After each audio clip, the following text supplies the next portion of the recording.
Welcome to Monkey Chatter. Before we get started, we have to say that while we think we are really smart, we definitely are not doctors, and you should not be taking our advice as medical advice. Everything we say on this show is based on personal experiences, and any guests we have on are not on to help diagnose or treat or cure any disease. Please reach out to your doctor if you have specific medical questions. And now that we're done with kind of the legalese of the show, we want to get on with the fun stuff. So carry on. Let's get down to monkey chatter. Hey, welcome to Monkey Chatter. This is Michelle, and I'm here with Amy and Lara, and we have a special guest with us today. My very first coach, Lorin Beller, is here to talk to us about all things coaching and how she became a coach and the things that she has learned along the way. And I hope she'll talk also a little bit about her retreats and how she puts those together. So without further ado, I'm just going to turn this over to Lorin. Welcome, Lorin. Thank you so much for joining us today.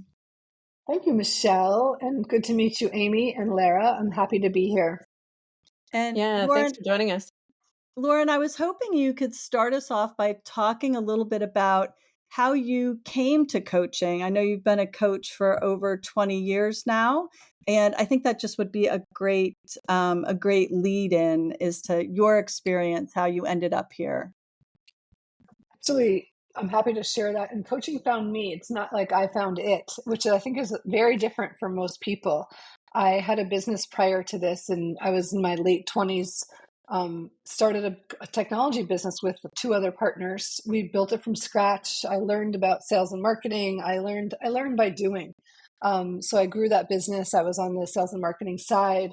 I was selling a service that other people in my team were implementing, not something that I was implementing. So it was very different than me selling myself. And that business was very successful in upstate New York. And then we sold it in 2000 or close to around there. And when it was finished and done, I sat on my deck wondering who I was, not sure what the next step was going to be. And found myself being a resource for other women entrepreneurs. They were calling, asking questions about selling their businesses, about their growth. So I just started helping people, talking. I wasn't charging for it. And then someone said, you should really charge for this. This is something that you could charge for. And then someone said to me, you should be a coach. And I said, I don't know anything about soccer. I don't know why I would be a coach. And I thought they were talking about coaching soccer. And I didn't know there was coaches for, business. And then she clarified and said, no, a business coach. I'm like, I never even heard of a business coach. So then I did my homework and found out, sure enough, there was such a thing. And then started figuring out how to charge for such services when abruptly people stopped calling me, right? That was like it changed the whole game. I was talking to anybody and then all of a sudden I was charging for it and then getting certified as a business coach. And I found myself needing to hire a coach to figure out how to build such a business. And thank goodness I hired a business coach that helped me learn how to build the business because I really, really didn't know how. I struggled. That first year, I coached probably 200 people before getting my first client. That's not exaggeration. It was unbelievably challenging for me because I wanted to give everything away. I didn't want to charge for it. I just didn't feel comfortable. And I didn't know how to transition people from a conversation to the business of coaching. So that particular coach helped me walk through the process.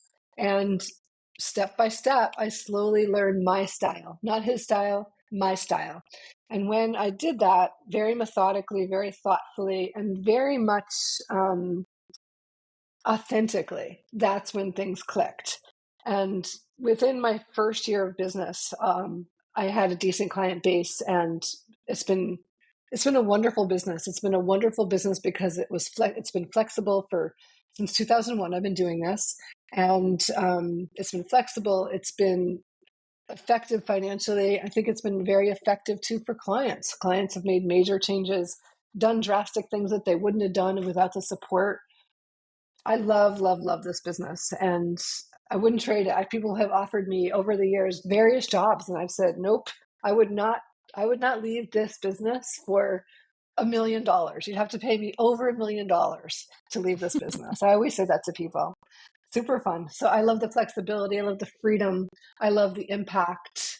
Um, I love the creativity, and I also love how it changes with us as we grow. Mhm. You can't help it. It changes our businesses change as we grow. So, Lauren, I know in my experience working with you, when we first started working together, you did quite a bit with what you were calling the goal wheel at the time. And that has morphed and changed over time into more of an intention wheel. Can you talk a little bit about that process for you and how you went about making that change and the things that prompted you to make that change? I'm happy to, Michelle. And first, I want to say that it's an honor and a privilege to have you have been witness to 20 years of the evolution of the work that I've been doing. So first, it's been hugely valuable to me to have people, you and a handful of other people, be able to witness this and be with me on this journey. It has been a journey, and it's been a very personal journey. Yet at the same time, it's been a public journey. So this Mm. intention wheel, which when we first started in 2002, with that first women's retreat that you were at, Michelle, the one Yeah. main thing that we did that day is I rolled out this tool that I didn't know was going to be the cornerstone of my business for the next 20 plus years. And I called it the goal wheel. And it represented 8 areas of our lives. And we went through and looked at each of those areas and identified our goals for the next year. It was Christmas time.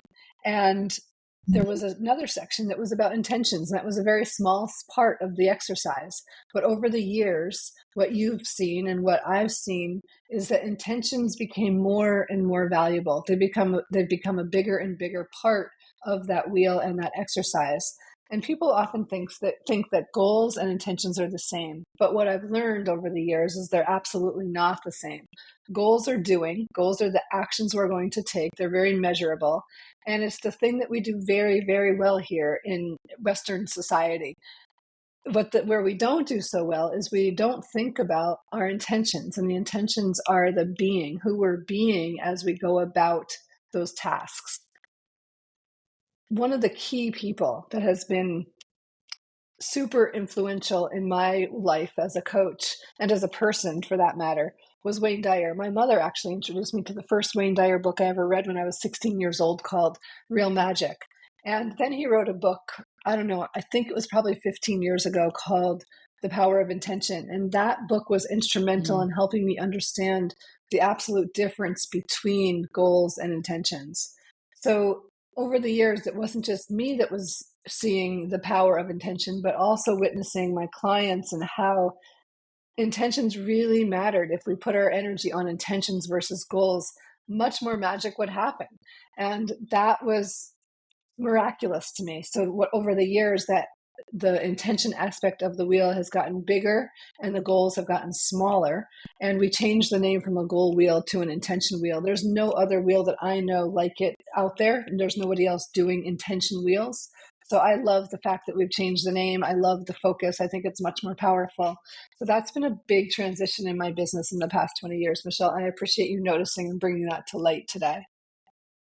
Yeah, I was, as I was getting ready to talk to you today, I was chatting with Amy a little bit beforehand, and I said, Lauren, is a big fan of Dr., Wayne Dyer's, and as I was looking at my bookshelf here right in front of me, I had a copy of his 10 Secrets for Success and Inner Peace. And when I opened that, you actually gave that to me in December of 2003. I love that. That's really I neat. It was so cool. I was just like, "Oh my goodness, look at look at this." So neat. So, yeah, it's been a long journey and yeah, just super interesting.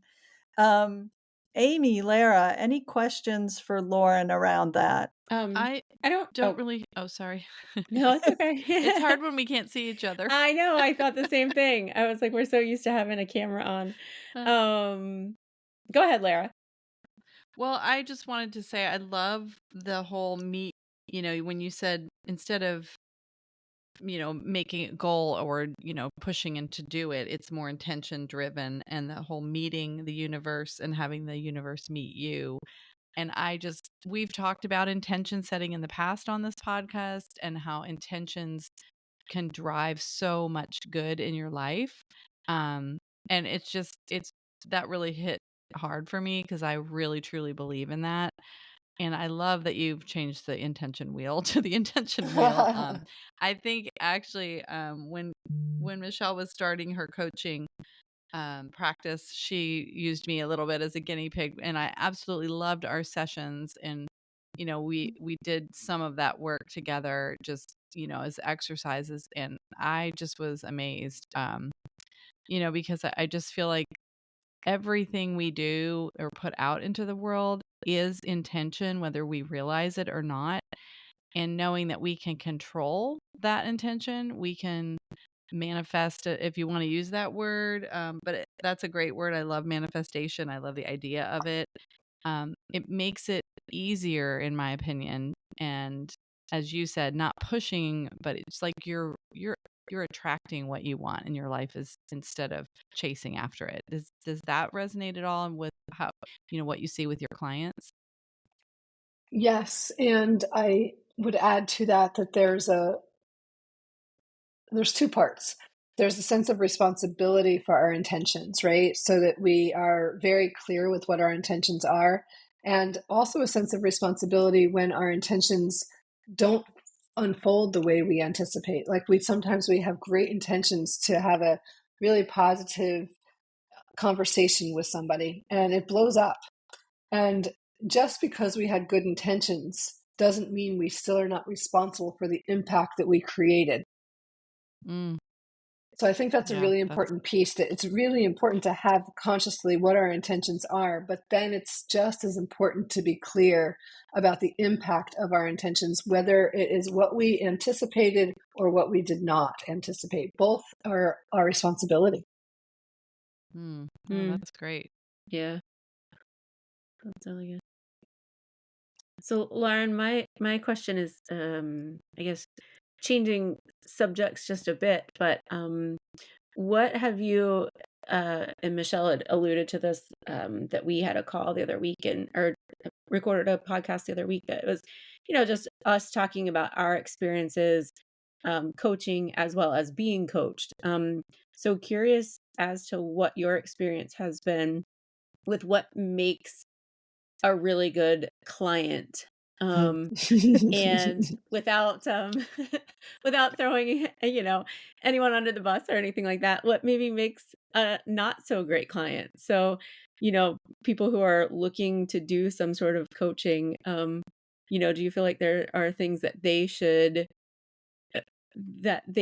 prepare for, or have in their minds before they go looking for a coach? That's a great question, Amy. I want to say that, and I truly mean this.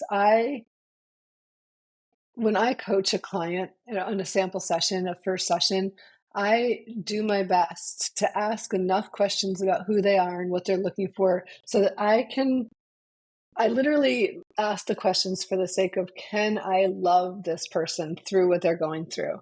And there's Mhm. very seldom a time that I can't.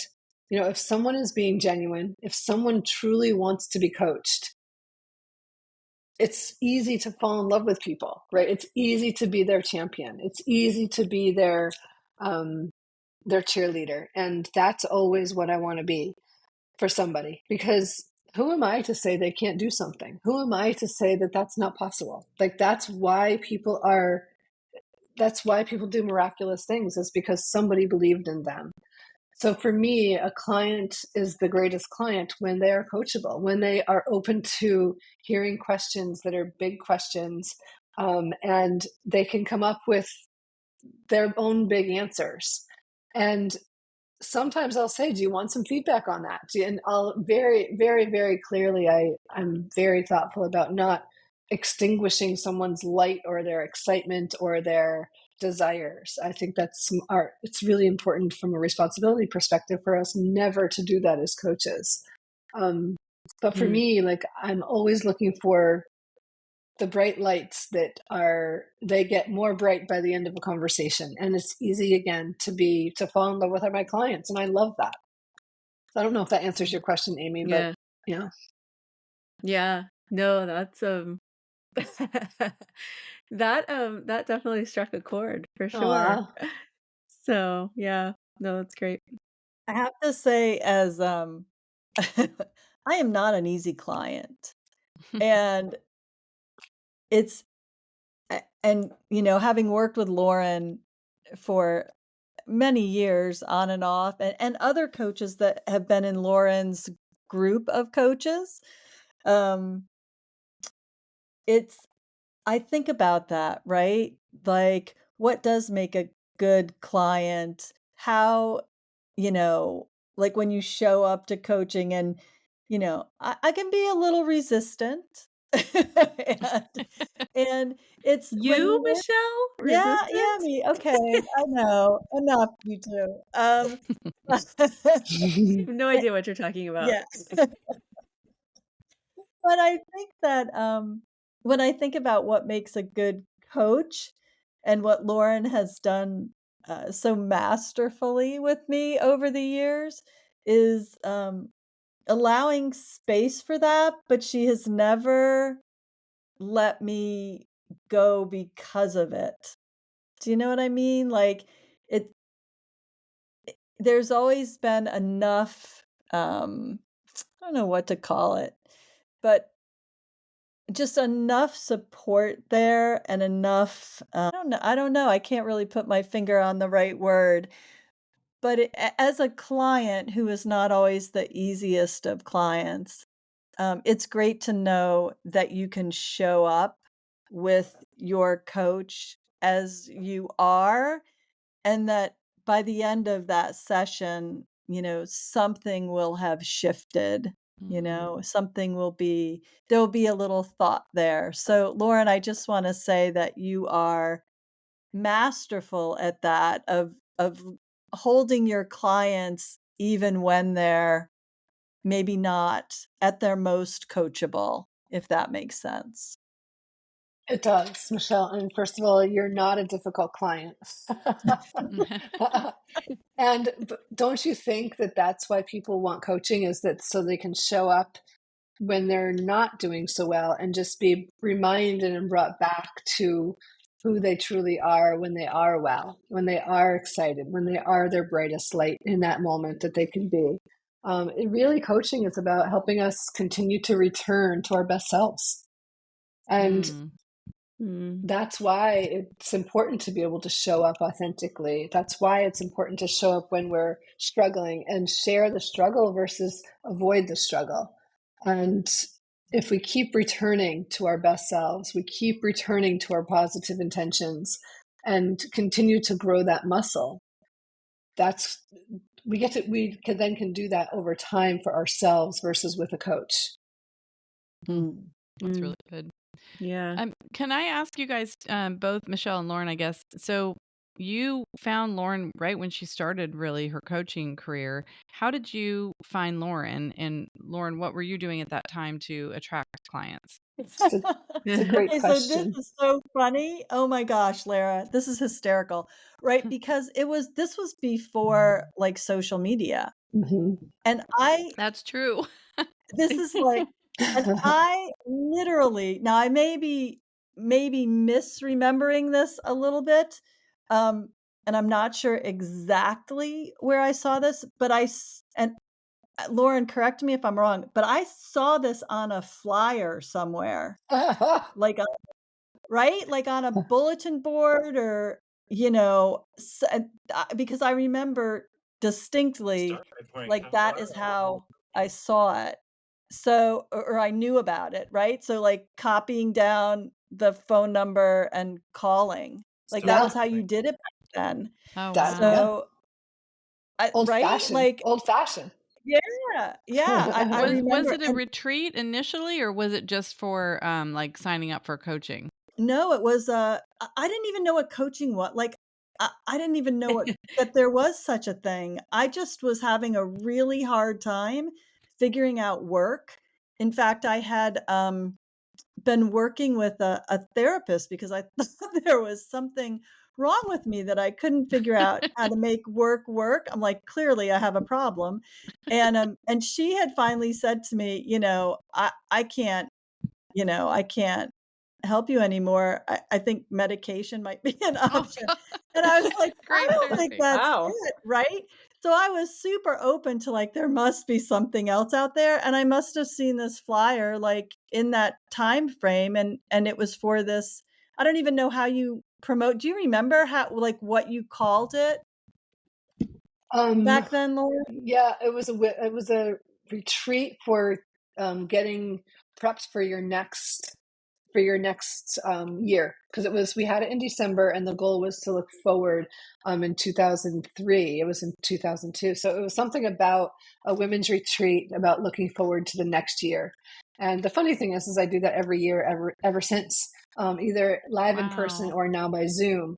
And so that's available to everybody that anybody who ever wants. But I think you're right, Michelle. I think it was a flyer that I put together. I don't remember where, because you were in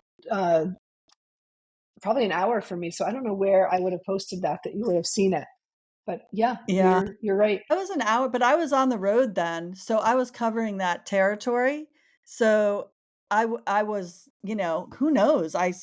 Probably saw it on a I did. I saw it on a bulletin board somewhere or posted in one of my stores or who knows where it showed up, but really interesting how the universe, does that. And I must have been so I was so desperate.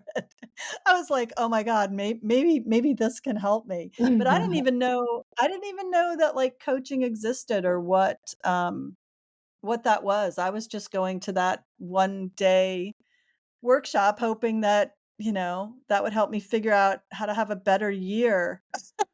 Well, and even that really, like, I have to say, like, Lauren, you're way ahead of your time because Right. Yeah. Mhm. like now you can't turn sideways without seeing a weekend retreat, a day retreat, a week long retreat. Like they're everywhere. It's yoga retreat, it's, better health, it's just you name it, wellness, coaching as far as like business.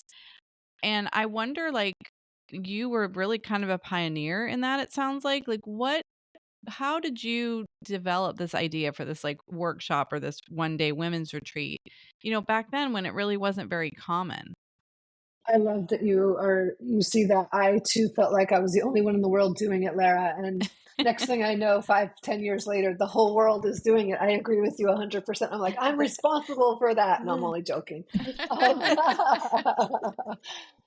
but again, naturally, I was one of those kids that rode the school bus home, and I loved my one-on-one chats with my girls, like on the bus. And Mm. I would get off the bus, walk to my house, and pick up the phone as fast as I could to finish the conversation, because it was always like a deep conversation about something that mattered to me or to her or whoever it was that I was speaking to. So I've always been talking to women, like that's and it's about for me it's always about supporting one another and also about advancing us, like, so I knew that putting women together in small groups, like my retreats are usually between 6 and 12 depending on the retreat generally, and the magic happens in small conversations. That's how we change the world. That's how women have advanced all these years. And I think that men should start doing it too. And I think that they just don't. I don't know why. They're just not. It's not in their DNA like it is ours. So it's naturally who I am to bring women together. And I still to this day, for personal reasons and professional reasons, put women together, because to me, it's how we celebrate, it's how we advance, it's how we grow, it's how we grieve. Yeah, Mm. yeah. Mm. I love that. I mean, I feel like women do have a special capacity to hold space for other women and to commune together. Um, I don't know if men don't have the capacity or they just haven't figured it out yet, but um if I could ask another question kind of related to that, because this totally brought up another question for me. Um my partner also, does some work in the wellness community, and we talked about like business coaching because I had been through some various business coaching and found it so helpful. And I was looking around to see if we could find somebody for him, and there's at least I couldn't find any men doing it. I mean, I'm sure there's some out there, but have you found that it's more women now offering coaching and business coaching and all of this, in this community? Are there men doing this sort of thing? So another great question. If you look, just my experience of looking at the certification classes over the years, when I took certification 20 years ago, 22 years ago now, those class, and Michelle, you can speak to this too, but those rooms were always filled with, 20 participants, and usually one or two of those participants were men. So that ratio is very clearly much smaller when it comes to men in this business. But I know some great men coaches. I also have some great male clients that I'm so impressed with. They give me hope every day when I work with them.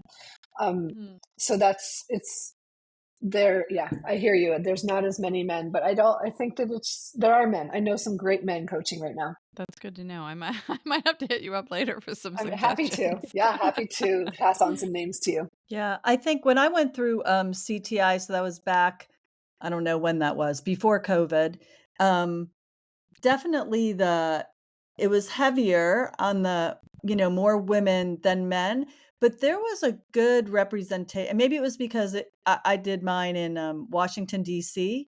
So we had a lot of, like folks from the State Department and a lot of those kinds of folks getting into organizational coaching, which I think has definitely attracted more men to that space. So we did have we did have a decent, I would say probably a third of the folks in my group were male. I'm thinking back now. And they were great. I have to say, I really, I think back now and I'm like, yeah, there were some really good, but I don't know, it's interesting. I don't know what they went on to do with their coaching certification. Maybe they're less likely to set up, something that's one-on-one and they were going back working internally in another organization. So that might be the difference too, Lara, is that when they certify, what they do with it is a little different than what women tend to do with it.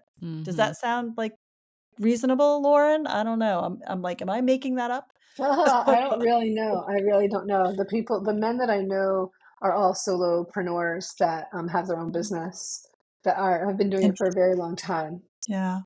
Interesting. That's a great question, Lara. I'd be curious to see what the real numbers look like. Yeah, and I think Yeah. too, like nowadays I feel like we're somewhat limited in finding people because there are so many different ways to find a coach now. Like you said, you found it on a flyer. Well, now there's social media, so I feel like that's where most people find coaches because Yeah. you just see so much of it on there. Lorin, before we wrap up, I would really love for you to spend some time. Can you I know you've been sort of creating some ideas for some new retreats. And I know you've done a lot of retreats over the years and successful ones. Can you speak a little bit to how you create your retreats and then your ideas for what you're thinking about doing in the future? I'd love to. Thank you for the question. First of all, I think one-on-one is critically important. Like I think that how we grow and evolve is through one-on-one conversation. But what I also feel is just as important is community. And what I love to do is first offer my retreats to my clients because I think that people of like mind can grow exponentially when they get together. Now, that's not always possible when people are all around, all around the country, and busy. So I'm very thoughtful about putting together a retreat and how frequently I'm asking the same people. It's important to me that the retreats have a couple components to them. Over the years, I've done almost 20 retreats now to this, at this point. I think it's maybe even more, but around that number. And they're not, to me, they've been until now, they've been all about quality food, quality women, a bit of decadence. Like we're splurging on you. Like I like to splurge. I like it to be a pampering experience, but not one that, we're not going to go and get your nails done. It's going to be pampering the spirit, pampering your mind, pampering your body in ways that maybe you probably don't often do. I also think there's something really important about getting outside our comfort zone and doing something that's a little physically different than we normally do.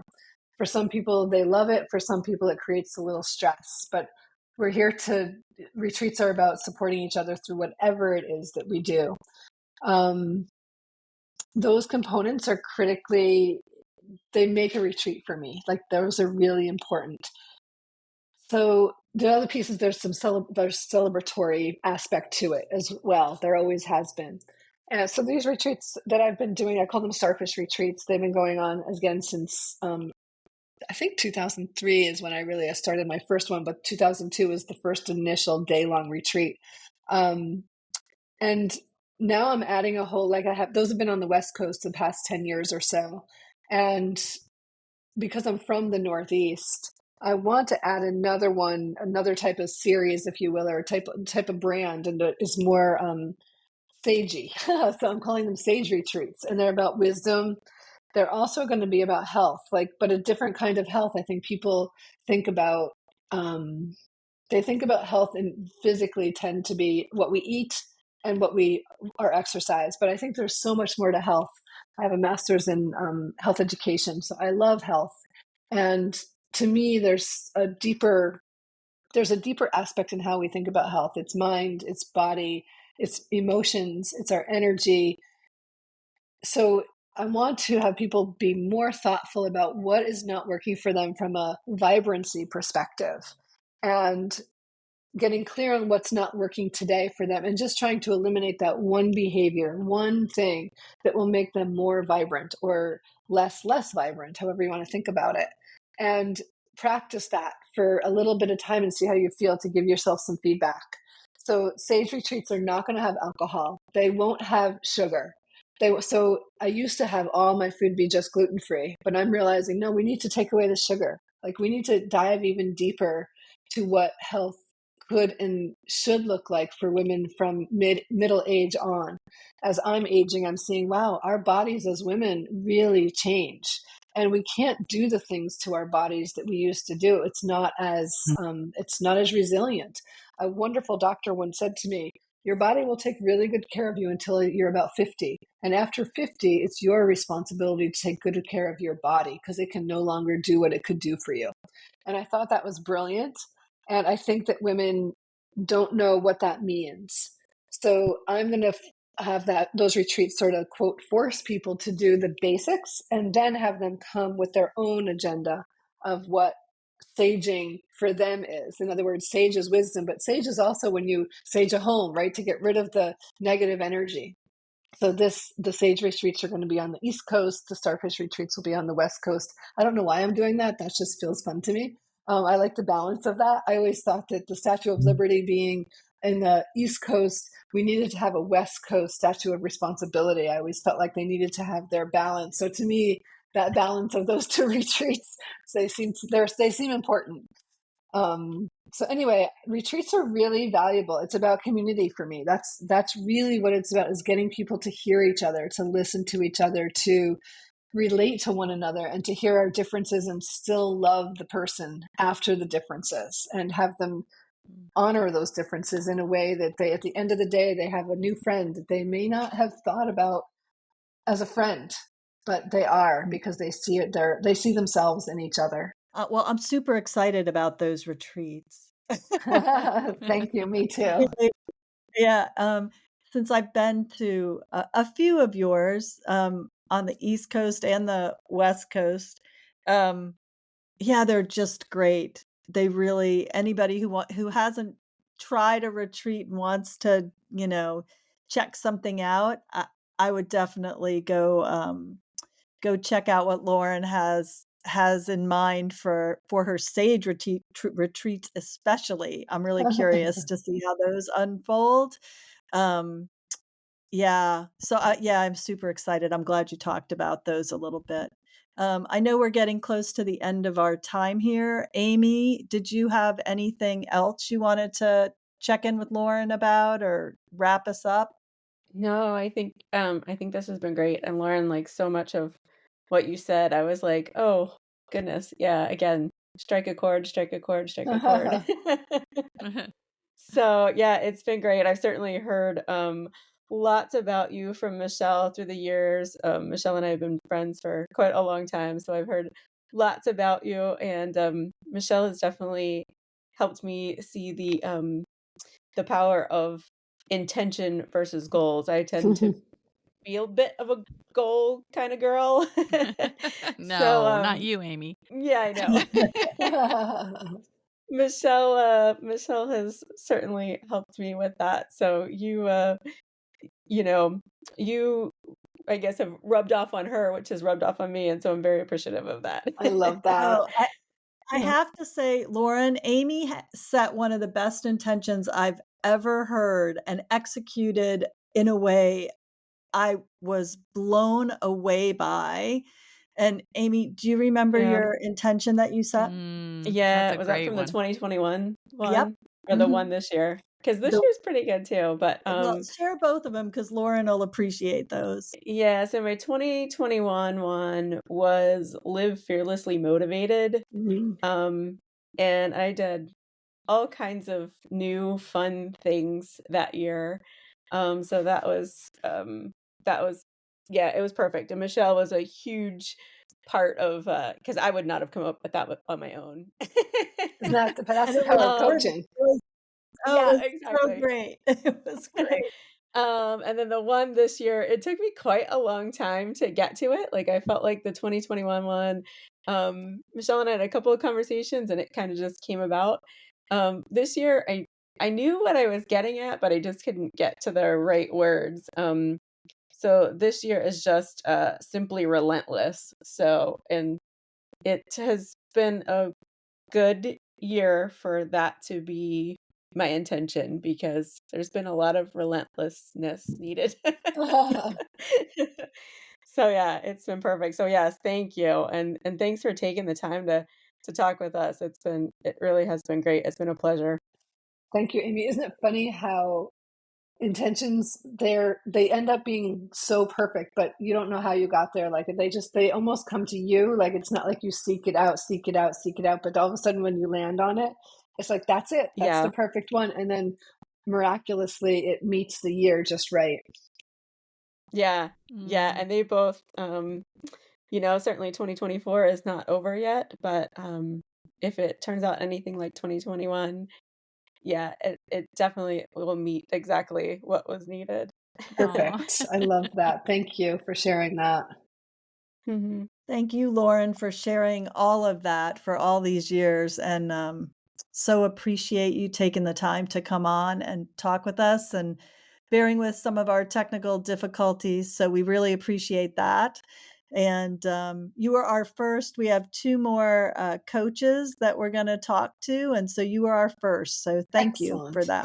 Yeah, Thank you, Yeah, and Michelle, for thank Lauren, you. It was terrific to have you on. And do yeah, we want to go ahead and you just want to shout out your website address so if yeah, people want to look you up, we'll put it in the show notes as well. sure. It's super simple. It's Lara, just you my read my name. mind. I'm sorry.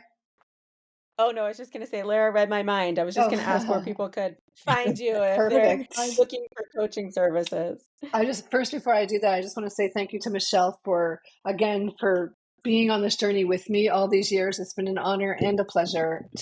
Believe it or not, Michelle, I don't know what you believe, but I know that it's been an honor and a pleasure to have you with on this journey with me, and a pleasure to meet you, Amy and Lara. I'm glad to hear that the work Michelle has done with me over the years is rubbing off on others. That's really what it's about, right? That ripple effect of how when we are our best selves, how it just ripples out to the rest of the world. So perfect, perfect, perfect. And the web address, super simple, is my name, and it's the unique thing is the first name, Lorin, and it's Beller, BELLER.com. And then from there, you can get to social media, you can get to blog, et cetera, et cetera. So thank you for asking, Lara. Great. Thank you. Yeah, thank you again for your time. Oh, my pleasure. Thanks. Great women Yeah. Bye, doing great Lorin. things. And we will not subject poor Lauren to our No, we monkey will not. chatter chant at the end. We'll let Lauren We'll let you sign leave off before we attempt that. butcher All our right. I'm slogan. going to miss something fun, I think. Oh, no. Oh, yeah, you'll just maybe listen to a few of our previous podcasts at the very end. We still haven't managed to get our little chant together at the end, so we won't make you participate in that. And Awesome. we'll just call it good. We won't even embarrass ourselves today. Oh, you guys. Well, you could record it really well one time and then just add it to the end, every time. Yeah, I'm not sure that we even if I'm not even sure if we can do it really well once. Yeah, we have to actually get it. We have to get it done one time to do that. Yeah. Awesome. All right, Maybe you guys. sometime we're actually all together. Thank you Take care, again. Lauren. Thank you Thank so you so much. much. All right. Bye. Bye.